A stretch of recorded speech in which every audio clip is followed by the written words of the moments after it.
महावैष्णव जगमान्य जगद्गुरु संत खोपकर यांचा हा 4 चरणाचा अभंग असून अभंगाचा प्रतिपादिवशी असा आहे, आरोनय पायवाट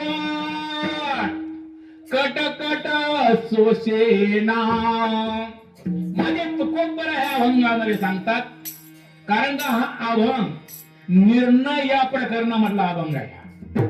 कारण का म्हणजे तुकोबर आहे, ज्यावेळेस वैकुंठाला निघाले त्यावेळेस हे अभंग काय केले अभंग आहे आणि त्याच्यातला हे अभंग आहे. आरुणय पाहे वाट. आरुण्याचा अर्थ असा होतो मन. म्हणजे तुकोबर म्हणतात, मी मन इकडे लावण्याचा भरपूर प्रयत्न करत आहे, परंतु ह्या कटकटीमुळं माझं मन काय तिथं जात नाही. पहिल्या कडव्याचा अर्थ. दुसऱ्या कडव्याचा अर्थ असा आहे, आले पुषे मात ते चित्त लागे राम. कारण का भरपूर तिथं मन आवडण्याचा प्रयत्न केला तो खोबर आहे,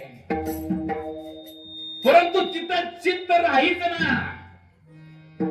कारण का दळिता कांडिता लोक आयशे परी मी नसे त्या ठाई, की संसारी जीवनामध्ये सगळे काय दळण कांडण सगळं तिकडे चाललं म्हणजे.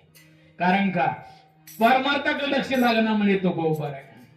तो का म्हणे ते पिसे ते तैसे असे म्हणजे पिसं लागलं कुठलं, या संसारी जीवाचं पिसं लागलं. अभंगाचा सरळ अर्थ आहे, विठाला विठाला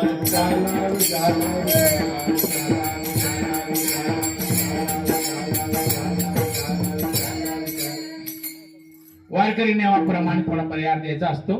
आज माझ्या जे 14 वर्ष आपलं 42 वर्ष तुमच्या आमच्या मध्ये राहिले आणि निघून गेले ते माझे तुकोबर आहे. कारण येथील आलेले श्रोते मंडळी, भगवान वादक, पेटी मास्तर, गाळकरी, गायनाचार्य, विनेकरी सर्वांना माझा कोटी कोटी प्रणाम. तसेच हरिभक्त भरायन आपले गव्हाणे महाराज उमरजून आहेत ना, उमरजू पाटण पाटासून त्यांना पण माझा कोटी कोटी प्रणाम. तसेच महिला मंडळ, स्वामी महाराज सर्वांना माझा कोटी कोटी प्रणाम. विठाला विठाल विठाला.